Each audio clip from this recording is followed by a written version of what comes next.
Hi, I'm Nour. My today's LinkedIn story is going to be about resiliency. What is resiliency? Resiliency is the ability to bounce back during adversity. When things are getting really tough, you're able to use life hacks. So, what are my life hacks? I always talk about nature, nurture, and nourish. Nature, the Japanese had it right. They talk about forest bathing. What is forest bathing? If you live near a forest, go and just hang out, get the energy from the trees. Just stand under the trees, hike if you can. If you can't, take one step. Once that step is over, take another step. The next thing I talk about is if you're not living near a forest, even if it's near a park, just go out and be in nature. It will be so good. The next thing I talk about is nurture. Is you need to look after yourself. Give some self love. You cannot pour from an empty cup or a kettle. And nourish, eat good foods. You don't have to be buying expensive foods. Think about whole grains. Think about lentils. Think about, not not farm raised fish, but ocean fish. Those that are wild. And this is some of the life hacks that I follow that have really helped me.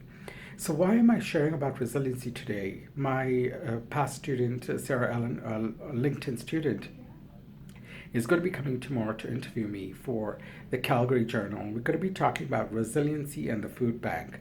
So, another story about me is when I was in university, I was studying full time and working full time. My salary went into paying my rent, and I could not even afford food. So, I relied on the food bank until I started to think about what can I do things that are creative, and I started applying henna, the art of putting on this paste on people's hands and feet and bodies.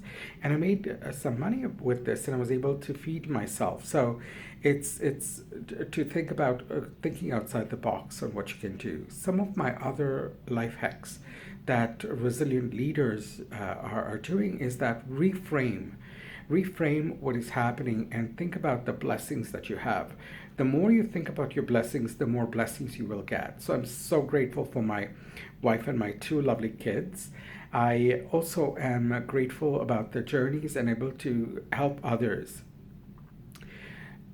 Next thing I talk about is how emotionally healthy are you. Having a high EQ will help you, and it'll attract a new tribe when the past tribe was not good. Why am I doing this? So I think back to an email I got today from Saley. Hey, a shout out to you. And I talk about the starfish story, about making a difference in one's life. What is the starfish story? A young boy was walking on the beach, and he was picking up one starfish and then throwing it into the ocean. He would pick up another starfish and throw it in the ocean. An old man was walking by and said, "Why are you doing this?" He said, "Well, I'm saving the life of the starfish." And the old person looked at the young guy and said, "Look at the ocean. There are millions of starfish all around. What difference are you making?" And he picked up this one starfish, pondered for just a moment, and threw it into the ocean. And he said, "I made a difference to that one." So, the reason I'm sharing this is that when I make a difference to others, it helps me to be resilient as well. Thank you so much for being my tribe. Thank you for watching. Please do follow me so you can get to hear about more inspirational stories. I am Alnur.